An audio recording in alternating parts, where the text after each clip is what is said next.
রমজানে সারাদিন রোজা রেখে শরীরটা ভীষণই ক্লান্ত লাগে। শরীরের এনার্জি লেভেল প্রায় অনেকটাই হ্রাস পায়। ইফতারে হরেক রকমের ভারী খাবার খেলে সৃষ্টি হয় গ্যাস্ট্রিকের মতো সমস্যার। তাছাড়া অস্বস্তি তো আছেই। ইফতারে এমন কিছু যদি থাকে যা শরীরকে হাইড্রেট ও ঠান্ডা রাখবে, আবার পেটও ভরবে, তবে কেমন হয়? এমনই একটি খাবার হলো কলিজা ঠান্ডা করা তরমুজের পুডিং। কেন খাবেন তরমুজের পুডিং? কতটাই বা উপকারী জেনে নিন। তরমুজের পুডিংয়ের প্রধান উপকরণ তরমুজে 6% চিনি, 92% পানি এবং 2% অন্যান্য উপাদান থাকে। এছাড়াও তরমুজে আছে পর্যাপ্ত ভিটামিন এ, সি, পটাশিয়াম ও আঁশ। তরমুজ ভিটামিন B6 চমৎকার উৎস, যা মস্তিষ্ক সচল রাখতেও গুরুত্বপূর্ণ ভূমিকা রাখে। তরমুজে প্রচুর পরিমাণে অ্যান্টিঅক্সিডেন্ট থাকায় এটি খেলে দেহের অক্সিডেটিভ স্ট্রেসজনিত অসুস্থতা কমে, পানি শূন্যতা রোধ হয়।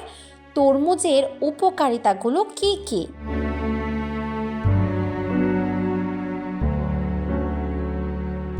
তরমুজে থাকা লাইকোপেন একটি অ্যান্টিঅক্সিডেন্ট।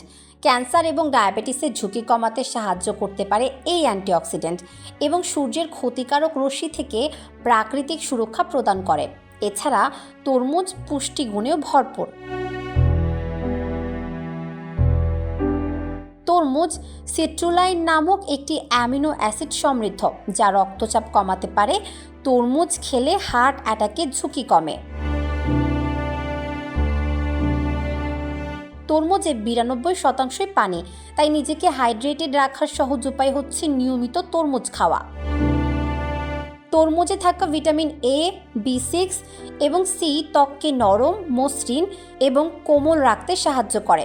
নিয়মিত তরমুজ খেলে ত্বক থাকে উজ্জ্বল ও টানটান।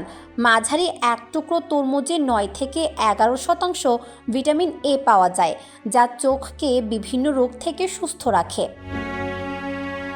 1 কাপ তরমুজে মাত্র 45.6 ক্যালোরি থাকে।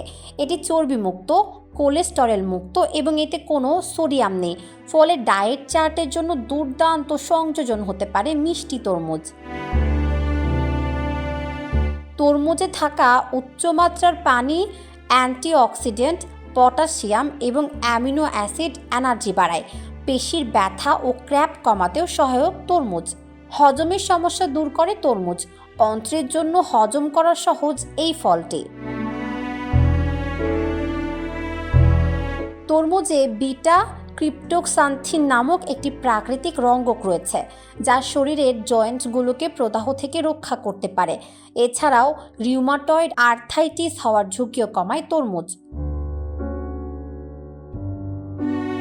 গুণেও মানে সেরা একটি সুস্বাদু উপকারী ফল তরমুজের পুডিং রাখুন এই রমজানে। নিজেকে সুস্থ রাখতে নিয়মিত খান তরমুজের পুডিং।